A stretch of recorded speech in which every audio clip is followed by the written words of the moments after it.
Manhattan District Attorney Alvin Bragg and his team of prosecutors are sick and tired of Donald Trump very clearly and obviously and openly violating the gag order against him.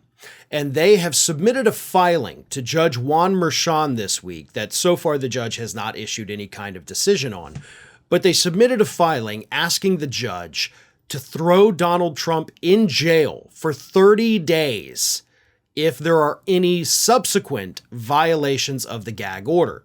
Now, of course, on Monday, they asked the judge, like, hey, he's intimidating witnesses on Truth Social over the weekend, fine him $3,000, which is a pathetic amount of money.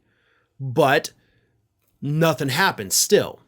So in their filing, after he didn't have to pay $3,000, Alvin Bragg and his prosecutors argued this to the judge.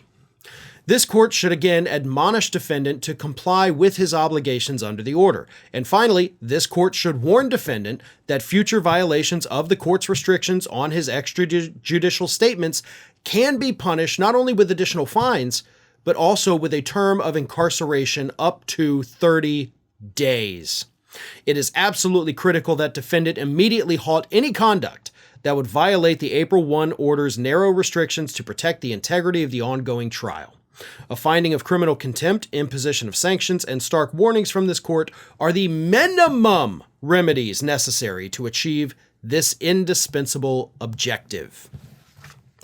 So Trump has already gone out there on Truth Social. Not only has he repeatedly attacked the judge's daughter and wife after the gag order was expanded to include those individuals, he violated that at least 4 to 5 times that I counted.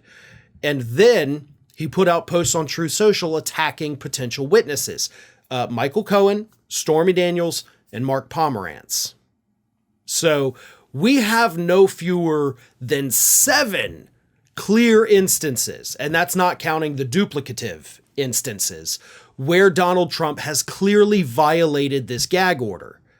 And that's what's pissing off the prosecutors. It's not that they're mad, by the way, that he's violating the gag order. What they're furious about is that nothing's happening to him.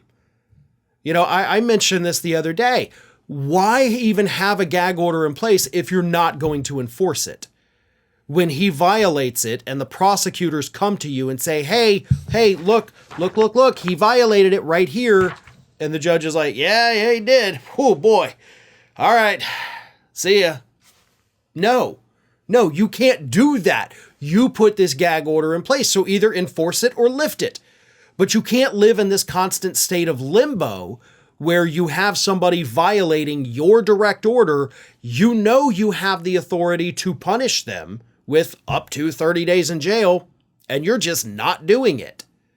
That makes no sense to me. But it is what's happening. And hopefully the judge takes Alvin Bragg's argument to heart. Hopefully the judge, again, Juan Merchan, understands that you put this in place, so it is your job to enforce it. And there's all kinds of remedies, like they explained in their filing. And those are the bare minimum, they said, that you could do to protect the integrity of this trial. Because if you're not going to do it, then there's no sense in even having that gag order in the first place.